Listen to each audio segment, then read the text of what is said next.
You blink and week 5 of the college football season is already upon us. Welcome into Got It Covered. Giovanni Heater alongside Raza Umarani. And what a slate we got in week 5 this weekend, Raza. Pretty much doesn't get any better. Got to be the best weekend of the year on paper. Yeah, I remember back in the summertime, like when we were looking ahead at this college football season, everybody circled like this week, like do not get married or go to a wedding or go apple picking or whatever on September 27th. Tell the wife, tell the girlfriend, we're picking another week because there are so many high flying matchups in this slate. Games within the top 10, ranked opponents going up against either other really good ranked opponents or really good unranked opponents. It's like everybody's going to get a test here. I think this is one of those weeks where the AP poll is going to look really different on Sunday afternoon than it did on Saturday morning. Well, you mentioned no weddings. A very prominent figure in college football has his daughter getting married on Sunday, and he's still going to be hosting College Game Day on Saturday. Reese Davis has Wow. his priorities in line this weekend, as he'll still be in Happy Valley for Penn State and Oregon. Dude, if my daughter was getting married during this slate, I'd be like, nah, we're not doing it. Either we change it or you're getting disowned. I cannot. I got to be planted on the couch. I got to order like Wingstop or something. Let me tell you, those ads work. You know how the ads are like football makes you hungry for Wingstop. I'm like, football kind of does make me hungry for Wingstop now that I think about it. I've done it like twice in the last month.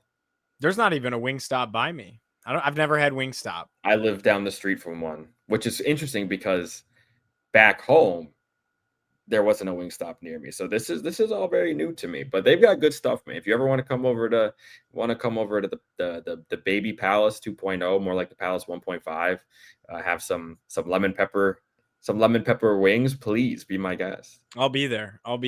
Let's run through this slate real quick, just briefly, because we're not even going to get a chance to talk about every single game, but I just want to build up the magnitude of this slate. Here's what ranked teams are facing this week. Friday night, number 8 Florida State at Virginia, who's been playing really good football, probably as the most underrated quarterback in the ACC. Number 24 TCU at Arizona State. Number 16 Georgia Tech at Wake Forest. 21 USC at 23 Illinois. 22 Notre Dame at Arkansas. Utah State at 18 Vanderbilt. Number 1 Ohio State to Washington. Number 4 LSU at 13 Ole Miss. Auburn at number 9 Texas A&M. Number 11, Indiana at Iowa. Number 15, Tennessee goes to a 4-0 Mississippi State. A 3-0 Arizona team travels to number 14, Iowa State. Number 6, Oregon to number 3, Penn State. Number 17, Alabama to number 5, Georgia. Really, the only dud is UMass at number 20, Missouri.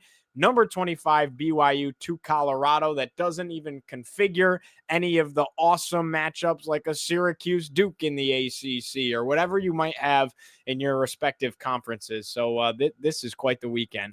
You can have must-watch television across the board. It's one of those weekends that you love and almost hate at the same time. There's no way to watch every game and actually digest it all at once. That's right, because I'm going to have like something on the TV, something on the monitor, something on the laptop, maybe something on the phone if I need 4 at once. And I'll never be able to give anything my full attention. This is where like the NFL primetime games really shine. It's like at least everyone is fixated on something. Now, like most people will be watching one of Penn State, Oregon, or Alabama, Georgia. It's just crazy. And how do you pick? Same day. Exactly. Which one do you pick? Because they're both amazing. 2 of the best regular season matchups, arguably the 2 best regular season matchups of the year. I much rather prefer watching one game and giving it my undivided attention because I feel that when I try and watch multiple games at once, I'm actually not digesting anything and I'm just watching random football. So I prefer to fixate on a game. That's why NFL Red Zone is kind of stinky. I mean, it's cool for fantasy purposes, and I'll always have it on something, usually my laptop. But I always pick a game that I want to pay attention to, and I'll put that on the telly, and I'll watch Red Zone you got to keep up with everything in the NFL. It's a bit of a different beast, but the point still is that this is going to be a test of my attention span. All right, let's go ahead and break down some of these games. Starting on Friday night, number 8 Florida State goes to Virginia in Charlottesville. Massive game. for Virginia in this situation. I'm talking about the most underrated quarterback in the ACC, and I'm looking at Chandler Morris. What a get out of the portal for Tony Elliott and company. Probably a job-saving type of acquisition for Tony Elliott and Virginia. And then Florida State ranked 8th in the country. Unbelievable start to the year, beating up on Alabama. Since then, they haven't played anybody. Florida State's quality of opponent certainly diminished with East Texas A&M and Kent State, but they put up 77 and 66 respectively. Do the Cavaliers have a chance on a Friday night in Charlottesville? Can they pack that stadium? Because those are fair weather fans up in Seaville. So I'm very curious to see what kind of a crowd they get. Or does Florida State roll? Dude, I'm fascinated by this game. Let me give you 3 things. Okay. 1, I actually do think they'll get a good crowd there. It's a Friday night. I think this is a game students will actually want to come out for. In my experience, when a high-flying opponent comes into Charlottesville, they do pack the stadium. I've been there twice when they've played ranked teams. Once was Notre Dame, and that was the game where Deshaun Kaiser hit Will Fuller, and it spawned the meme of the Virginia student hanging over the edge of the seat. Do you know what I'm talking about? And the other one was against Lamar Jackson in Louisville, and that also Louisville won that at the buzzer. So I think they'll pack it out. Let me give you 2 things I'm going to watch in this game. Florida State has the number 1 total offense in the country.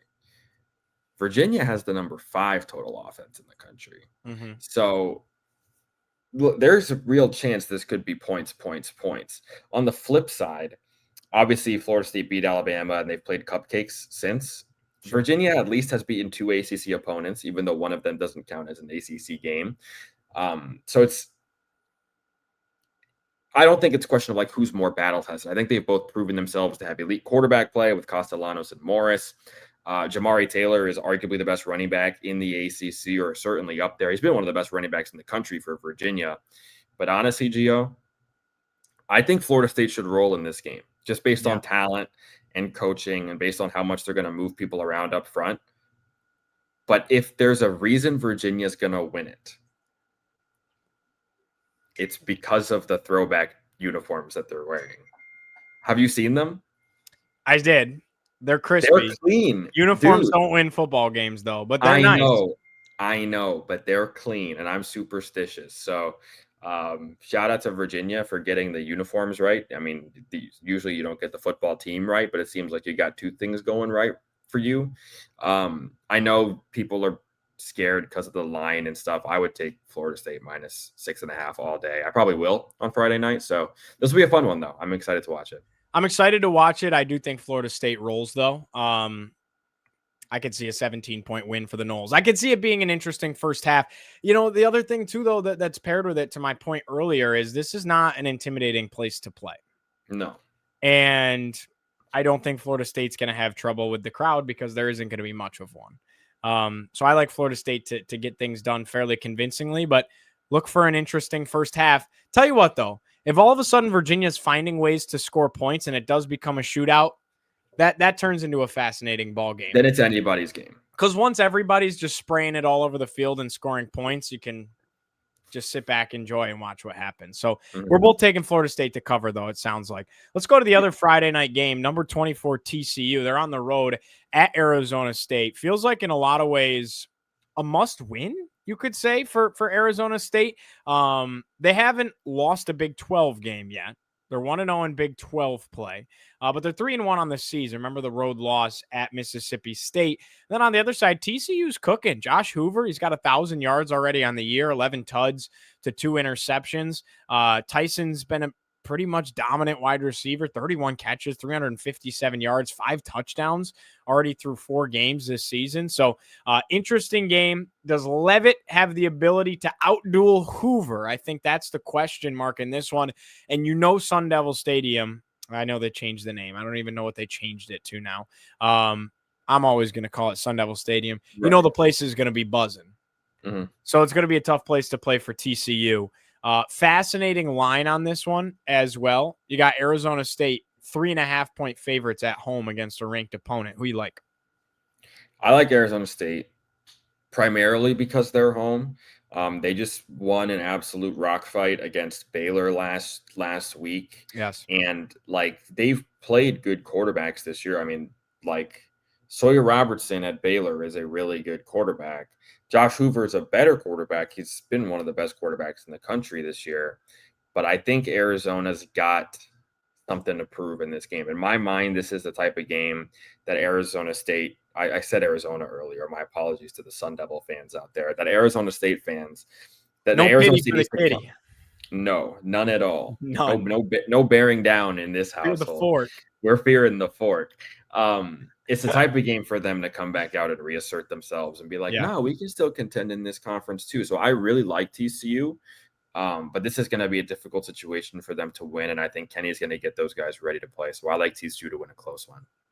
Arizona State. I was going to say, yeah. I am out of it. It's all right. It's all right. It's late. We're both a little under the weather. We're pushing through, as they say. I'm going to take TCU to cover this thing, Arizona State to win. I don't like the hook. I think somebody wins this thing by a field goal. Give me Arizona State. Give me TCU to cover. I'm not loving the hook at 3.5. So I do like Arizona State to win the ball game because they're at home. I'm excited to see this. This is a nice quarterback battle. I think Levitt kind of catches his stride a little bit more because he's been underwhelming so far this year than that possible Heisman contender we had hyped him up to be. Taking things to Saturday, number 21 USC at number 23 Illinois in the Big Ten. Champaign, Illinois is the home of this one. Jaden Mayava, this dude's putting up numbers, man. Got almost 1,300 yards already on the year with 9 tutties. Illinois trying to bounce back after getting obliterated, and I mean obliterated, by Indiana last week. Who you like in this one? When you take a look at the line, USC favored by 6.5 on the road. I got to tell you, I like it. I don't know if that's Vegas leaning into the fact that Illinois laid down and died. I mean, they didn't even lay an egg. They laid down and rolled over last week at Indiana. I don't know if Vegas, I'm surprised by how big the number is, but I do like USC to win it. I don't know if I like them to cover. I like them to go in there and win the road game, though. Quite frankly, I don't have a read here. It's a situation where I'd like to take Illinois because of the bounce back, and I still believe in their coaching. USC has to travel to Champaign. This game, and you don't like Lincoln. I don't like Lincoln. I love Jaden Mayava. I really like Mekhi Lemon, Jacoby Lane. Like, they've got fantastic offensive skill position players. But I mean, this is what a 11 a.m. local, a 9 a.m. jet lag kick for USC. Now, that didn't hurt Texas Tech the other last week, but it's a different set of circumstances. I think I like Illinois to win this game. I think they bounce back. I think USC is playing really good ball right now, but I also think this is their toughest test.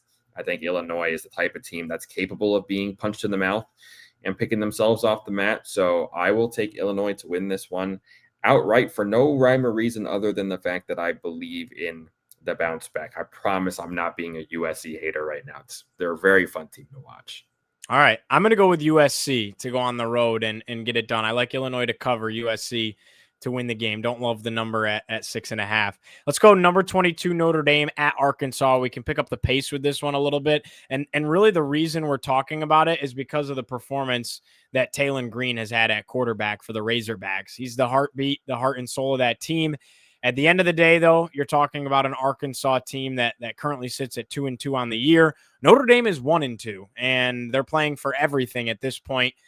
The spread sits at 4.5 in favor of Notre Dame. I think they cover. I think Talon Green does everything he can, but that team is more than Talon Green. And Notre Dame, though, has not looked polished in the trenches and not looked like Notre Dame in the trenches. And their defense has been atrocious. So Arkansas should be able to score in this game. But I just think with everything that Notre Dame has to play for right now, literally playing for their season, I don't think that they lose this game. I think they're too well coached. So I think Notre Dame's going to win. I think Notre Dame's going to cover. Points galore, though, because of how poor the defense is for Notre Dame, and they're going to have to score in order to win. Yeah, this one feels like 1st to 50. Let's see. What's the over-under? The over-under's it's skyrocketed. 54.5.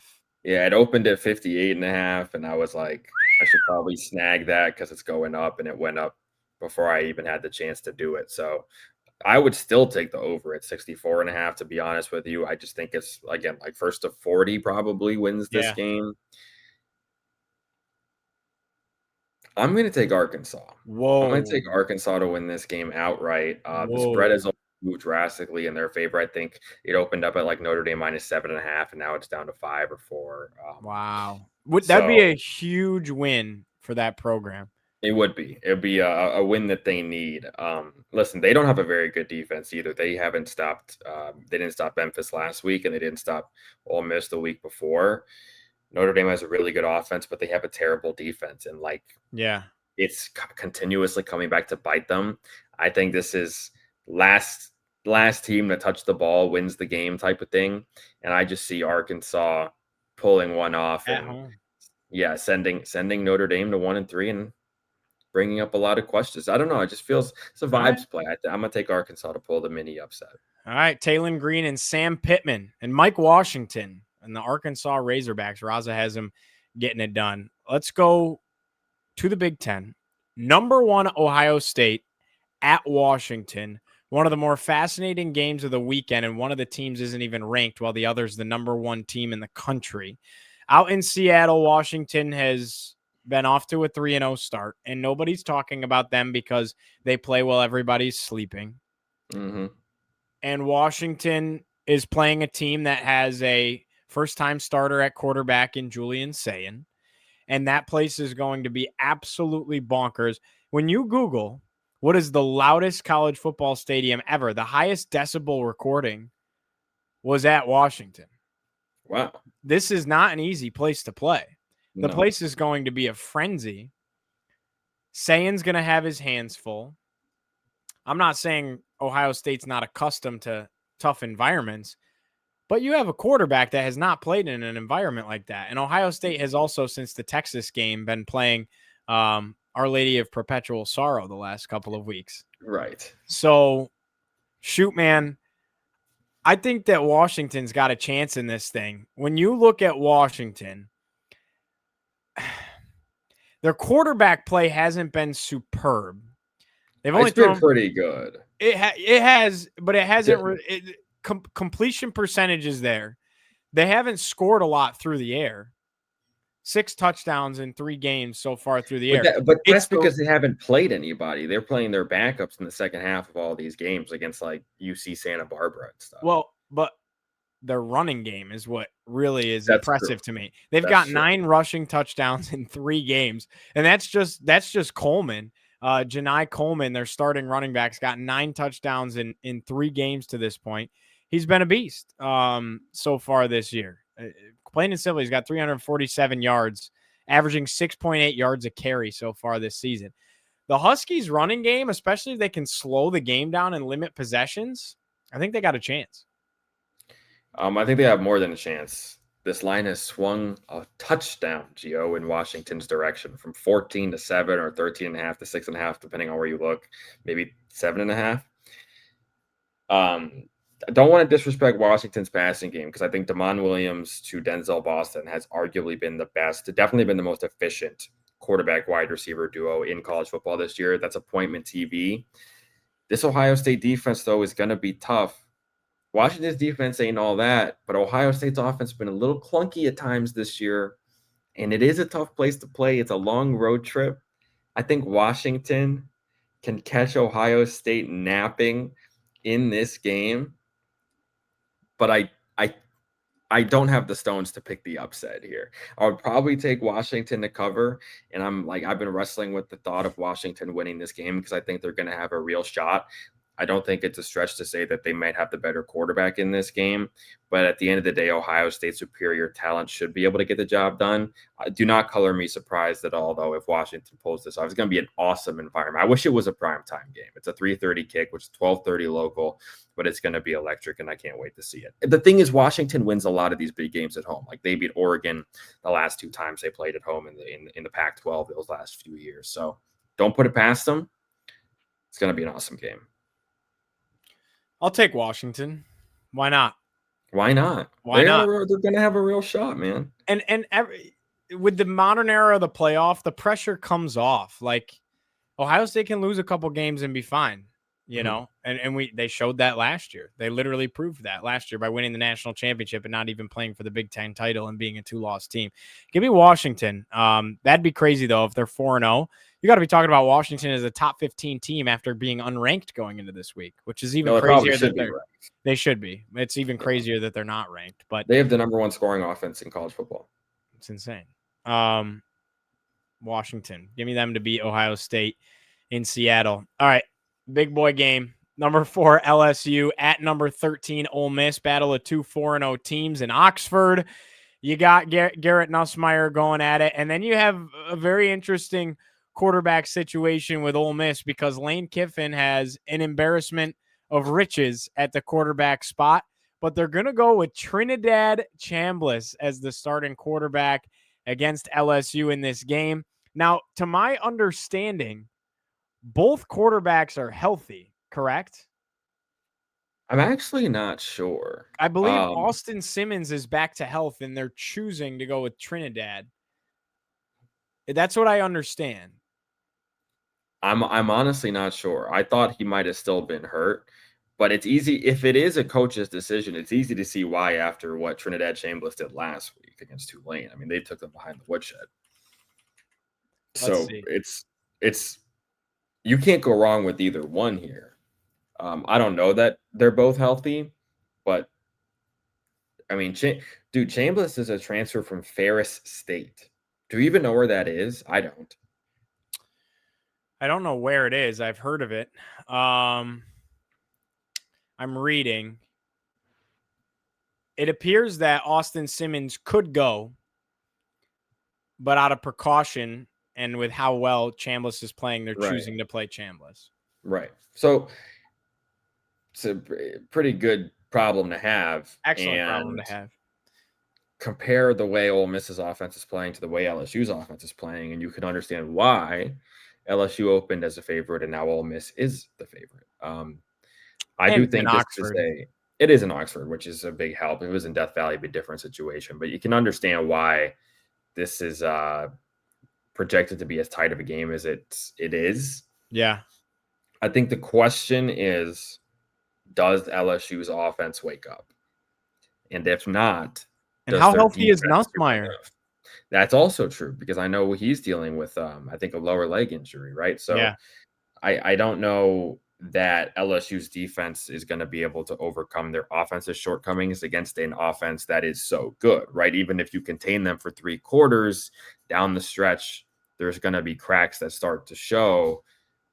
I am going to take Ole Miss to win this game because I think LSU's offense has not proven anything to me yet. And what I saw from Ole Miss last week, albeit against a team that's a fraction of as good as LSU is, gives me enough confidence to say I think they're going to get it done. But this could be a chance for LSU to prove that either, yes, their offense is capable of, moving the football, or 2, their defense is good enough to make up for any of it. Listen, Whit Weeks is playing linebacker for the LSU Tigers. Yes, he is. He's also hanging out with Lane Kiffin's daughter. Yes, he is. Lane Kiffin, he's a jokester in his own right, but he said take the over. He did. I'm taking Ole Miss to win this game. Like, in all seriousness, though, I think your point, you hammered it perfectly. LSU's defense has been elite. They have not played an offense like this yet. No, not even close.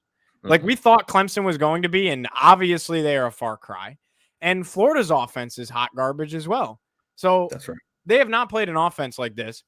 This Ole Miss offense is humming. It's in Oxford. I think their defense is good enough to win a game like this, especially because we haven't seen LSU's offense do anything, do anything impressive yet. So give me Ole Miss, and what a big win that would be for Lane Kiffin and company. Yeah, that would be, first of all, revenge for what happened last year in Death Valley, and then second of all, I mean, dude, the winner of this game is going to be 5-3. And in second place, tied for first place in the SEC. So it's a huge one. I just think Ole Miss is in a better spot right now. The winner of this is going to be 5-3, 5-0. Did I say 5-3? You did. You did. What? You know what? Just old Yeller me at this point. Let's move on. No. No, not at all. We will move on. We will move on to what I feel. I know the hype of the SEC. What I feel is the biggest game of the weekend. I can't wait for it. You're Number correct. 6, Oregon. At number 3, Penn State. It's the whiteout in Happy Valley. Beaver Stadium is going to be an absolute movie. It's going to be film to watch this on my television screen. My boy Noah Eagle's on the call. Yes, he is. I mean, injected into my veins, dude. This is like the biggest game of the year to this point. I guess Ohio State, Texas, but it didn't feel like it lived up to the billing, you know? Yeah. This is big. It's Plus, also at noon. with all due respect to Ohio State Stadium, I think the greatest atmosphere in college football, no question, is a whiteout at Penn State. It's just different. This is going to be awesome. This is going to be must-watch television. We haven't seen a ton out of Penn State because they literally have not played anybody yet. What does Drew Aller look like? He hasn't been spectacular. What do the receivers look like? How do they get going? We know that the run game is good for Penn State, but Oregon, man, Dante Moore looks like a Heisman winning quarterback at this point. The man's thrown for 962 yards, 11 touchdowns already this season. And the reason he hasn't thrown for more is because he doesn't have to play the second half sometimes. Like, they're just awesome, man. And Uyunglele at linebacker has been such a stud for them in Eugene. I really, really, really like Oregon to go on the road and get it done. I do. But at the same time, there's part of me that wants to pick Penn State to finally win the big game. But this Oregon team just looks different, man. 3.5-point favorites is Penn State. I'm taking Oregon to go into Happy Valley and win the game. I think you laid out everything. There's not much more that I can add because I'm also taking Oregon to win this game. I was probably going to do it before the season started, but especially now seeing what they're playing on offense, the way Dante Moore is playing, he's been arguably the best quarterback in college football up to this point. And it's amazing as an environment as this is. This isn't the whiteout of the last 5 years where you're playing Iowa and Minnesota. Like when Ohio State would go into the whiteout, most of the time they would win. When Michigan would go into the whiteout, most of the time they would win. Now you're looking at a situation where Oregon will not be fazed by the moment. They will not be fazed by the environment. I think Dante Moore, this is his first real big test, but I think he'll be up for it. I think Oregon has a way better quarterback. I don't disagree, especially in terms of how they performed this year. But like, more than anything, this is the game that Penn State loses, So I will take Oregon to win this bad boy outright. And remember, I picked Penn State to go 12-0 undefeated. That's true. So I'm switching up. I'm switching up. But that's what happens when you've seen 4 weeks of football to this point. That's true. Last game to talk about, equally as big. Number 17, Alabama, on the road at number 5, Georgia, in Sanford Stadium. Athens is going to be equally awesome. Georgia's 3.5-point favorites at home. This has quickly turned into probably the best rivalry in the SEC. Last year's game was one of the most unbelievable college football games I've ever watched in my entire life. What a trip watching that was when we were down in Miami. Awesome game. Georgia's shown the ability to win in different ways. And I take you to that shootout win against Tennessee. That was really impressive because I didn't think Georgia was able to score that many points, and then they did. And Gunnar Stockton showed that he's capable of doing that. But at the same time, if you watch some of the tape outside of the Florida State game, Ty Simpson has looked surgical since then. And he's looked really good. So this is really a fascinating game. And I could definitely see a world where Alabama goes in there and wins it. It also feels like they have a touch more to play for because they can't mess around with one loss already. But I think that Georgia has the more seasoned quarterback in the sense that they went to Tennessee and won. And Simpson went to Florida State and crumbled. And for that, I like the fact that Georgia's proven it a little bit more, and they got the game at home. I mean, dude, you got Branch on one side, you got Ryan Williams on the other side. It's like there's stars all over the field in this game. This is awesome. I like Georgia to cover at home the 3.5. I think they win by like 6. Yeah, this is fun. Alabama, Georgia is always a fun time. It was obviously a blast last year. That game was an instant classic. Every time they battled in the SEC championship game, it's been a classic. Even the game in the COVID year, which always people forget because it was the COVID year, that was a pretty fun one too, Yeah. in front of a few hundred people in Tuscaloosa, probably. It's going to be raucous. It's going to be amazing. Alabama is built to win a game like this, even with the way that they struggled on the road at Florida State earlier this year. I think they're a better team than what we saw in the opening Saturday of the season when they played the Seminoles.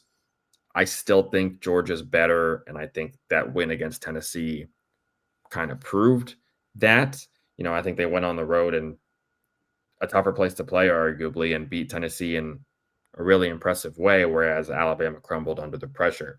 Would not be surprised if Alabama were to pull this one off. Like you said, they do need it a little bit more, but I think Georgia's playing really well on both sides of the ball, and I think their offense has really got the mojo going right now. So I will take Georgia to win. I don't know that I would take them to cover. You don't I like think the the hook? safest hook is messing me up, so I think the safest play here is Georgia money line, but I agree with you. I think the Dogs beat the Tide again, even though it's been a minute since they've done it. I say again, Georgia's not beaten Alabama in a while. Yeah. So this will, So they since the lost last 2021 year. national championship. I think Yeah. the 2021 national championship is the last time they did it, because they lost last year and the previous year in the SEC championship Yeah. game. SEC So title. they're going to need this one. Fascinating stuff. Going to be an awesome weekend. Speaking of Georgia, Fran Brown, I was watching. They put out like a cinematic recap. It was like 15 minutes long of all the great inside scoop stuff of the Syracuse win over Clemson. I love when they do videos like that. Yeah. And when Fran got the team out, he's, first of all, when he speaks, like, dude, it's just like different. But he's getting them going, and he's like, oh, and guess what? And then they're like, they lean in. This is right before they run out of the tunnel. He goes, sick 'em. And then they run out, and I was like, and so I clipped it and put it on Twitter, and I was like, Cuse football, Georgia football. Because Fran, of course, has his roots with Kirby and spent some time with the Dogs. So I thought that was cool, because that's obviously a Georgia thing. Enjoy it, man. Enjoy your college football Saturday, everybody. It's going to be beautiful. It's going to be awesome. And there's so many great matchups to watch, even outside of the ones we talked about. So enjoy it. Don't get off the couch, except when you're grabbing a snack or a refill, and lock in, because college football week 5 hopefully lives up to everything we hope, and then some. Raza, where can the people find us? They can find us at Got It Covered FB on all socials, whichever one you choose or don't choose. We're very accessible anywhere, and a lot more content on the socials is going to be coming your way. So stay tuned for that. I'm rubbing my hands like an evil movie villain right now, because we've got some really exciting stuff coming up that we're excited to share with you guys in the days and weeks to come. So stay tuned at Got It Covered FB on all socials. We've made an addition to the team. Yes, that's a tease. Yeah. We've brought on a social media coordinator. I'd love to say hired. We didn't hire anybody. No. But we brought somebody on the team, and we'll definitely introduce you to her when the time comes. So for Raza, I'm Giovanni. Enjoy your college football Saturday, everybody.